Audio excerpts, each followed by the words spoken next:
I'm a judge. Tell me about that.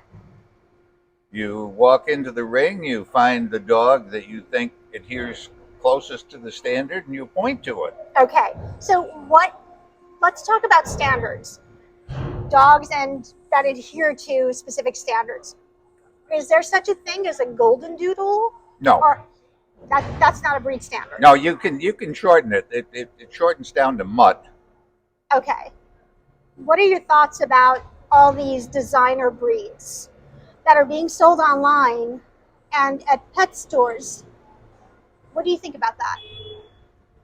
I think that everyone should go to the pound and adopt a rescue dog, unless you want to know what it's going to look like and how it's going to behave.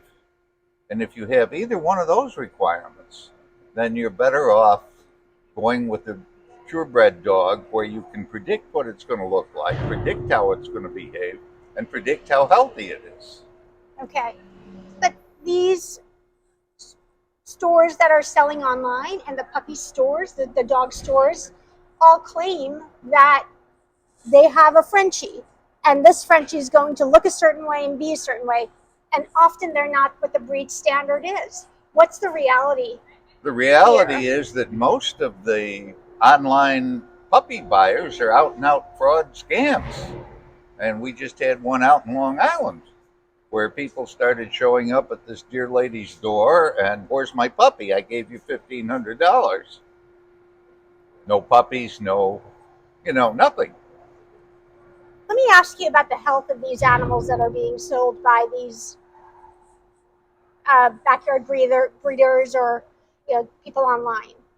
I'm seeing a heavy load of sick animals, chronic itching, and they're all designer, what you call mutts, right? I'm not a I veterinarian. understand, but there's a lot of sickness that's happening, and can't you breed specific diseases out by breeding properly? Sure you can. So Been doing it for years. I picked you up at the Bedlington. Uh, you did pick us up booth. there. Bedlingtons were affected with copper toxicosis for years and years and years, and they died.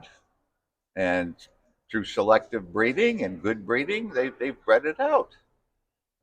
Norfolk Terriers had mitral valve defect.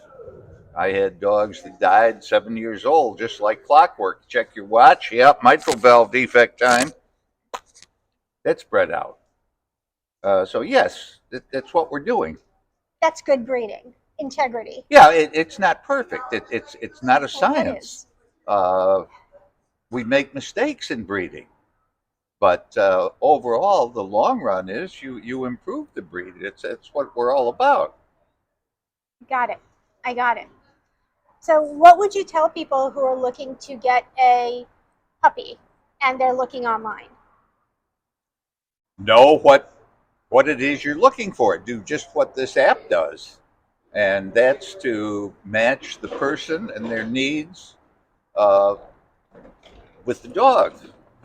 I breed something called Yak Terriers. No one wants a Yak Terrier. Why? Well, it's a long story, but they're designed for hunting. They have an energy level that leaves footprints on the ceiling. People get them. The average length that they keep them is about 2 weeks, and they end up in a pound. That's And we have unbelievable. to go fish them out of the pound and try to rehabilitate them and get them into a hunting home where they get out 2 or 3 times Animals need to be in environments for that that fits breed. their Yeah, breed. the Bedlingtons don't require that. They do perfectly well with being a house dog and so forth and so on. But each breed has its own peculiarities, and that is the essence of the breed. That's why you have 200 of these different Hmm. types. You can have your pick of anything you want. And Are you selective with the people that buy from you? say that Are again? you selective with the people that are buying animals from you? Yeah. A good breeder takes care of the puppies for life. They never go far. We loan them to you. You get to pay all the bills and feed them and clean up after them. But a good breeder will take that dog back anytime during its life. Will guarantee it's free from congenital defects. If a breeder won't do that, don't buy it. Thank you. Thank you. And can I ask you, can you just tell us your name? Richard Reynolds. Thank you, Richard Reynolds. You're wonderful. Okay.